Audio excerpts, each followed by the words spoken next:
Righto, boys and girls, we're still in lockdown, so another video is what you have to watch.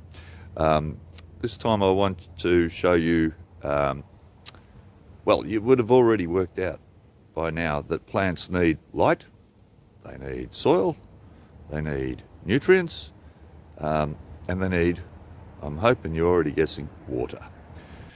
By now I'm sure you've realised that plants need light, they need carbon dioxide, they need nutrients, and if I wait a little bit longer I can hear you thinking, yeah, and they need water. So I wanted you to think about which sort of soils are best for plants in terms of water. I've got three different sorts of soils here. I've got basically a sand, I've got a clay, and then I've got good old garden soil that I've just picked out of the garden over there. The garden soil, as you will know by now, will have organic matter in it, tiny little bits of stone. It's much more diverse than, say, these ones here.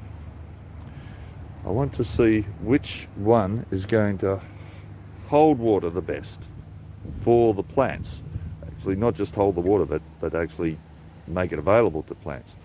So there's roughly about the same amount of each. I'm going to put roughly about the same amount of water in each.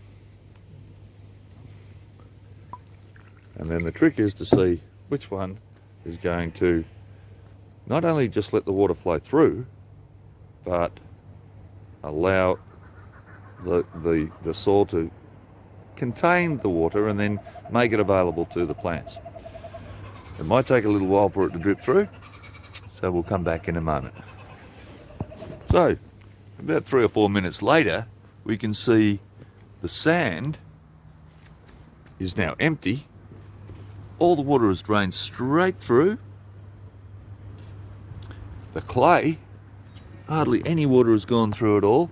It's sitting there in the top like a dam. And the good garden soil, with a nice mix of all sorts of things in it, has let some soil drain through, water drain through, but quite a lot of it is still in the actual soil structure itself. So it stays wet. Which one's going to be the best for plants?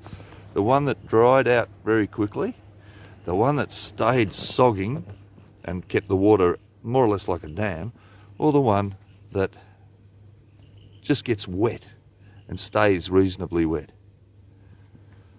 allowing some water to sort of filter through, but not as much as straight sand.